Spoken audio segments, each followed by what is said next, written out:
समझनी है तो जैन दर्शन को आप बेस बना सकते हैं। तो जैन दर्शन के बारे में पहले एक बेसिक सी बात समझते हैं। देखिए, उपनिषद दर्शन चला रहा था।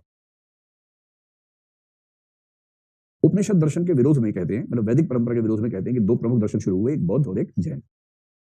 पर सच बात यह है कि उपनिषद से बौद्धों की जितनी दूरी है उतनी दूरी जैनों की नहीं है। तो अगर मैं यूं कहूं कि उपनिषद और बौद्ध के बीच में काफी गैप है, मैं बुद्ध वाले बौद्ध की बात कर रहा हूं। आगे चलकर महायान ने क्या किया, हीनयान तो ऐसे चलता रहा, हीनयान तो लगभग उसी रास्ते पर चला, पर महायान लगभग वहीं पहुंच गया जहां पर उपनिषद परंपरा चल रही थी। तो महायान पर ठीक ठाक प्रभाव उपनिषद परंपरा का है, इसलिए उसमें डिफरेंस करना बड़ा मुश्किल है। जहां तक जैन की बात है, अगर मैं इस कॉन्टिन्यूम पर बात करूं तो जैन दर्शन शुरू से ही लगभग वहां पर है जहां उपनिषद और बौद्ध के बीच की स्थिति है। वो बौद्धों की तरह वेद उपनिषद का विरोध उतना नहीं करता, किंतु अलग तो है ही।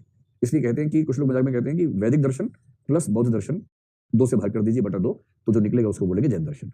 एक एग्जांपल देखिए, उपनिषद कहता है ईश्वर है, बौद्ध कहता है ईश्वर नहीं है, जैन भी कहता है ईश्वर नहीं है। इस मामले में जैन दर्शन कहां खड़ा है, बौद्ध के साथ खड़ा है। उपनिषद कहता है कि आत्मा है, बौद्ध कहता है आत्मा नहीं है, जैन कहता है आत्मा है। उपनिषद बोलता है कि जगत को लेकर तो खैर दोनों व्याख्या हो सकती है।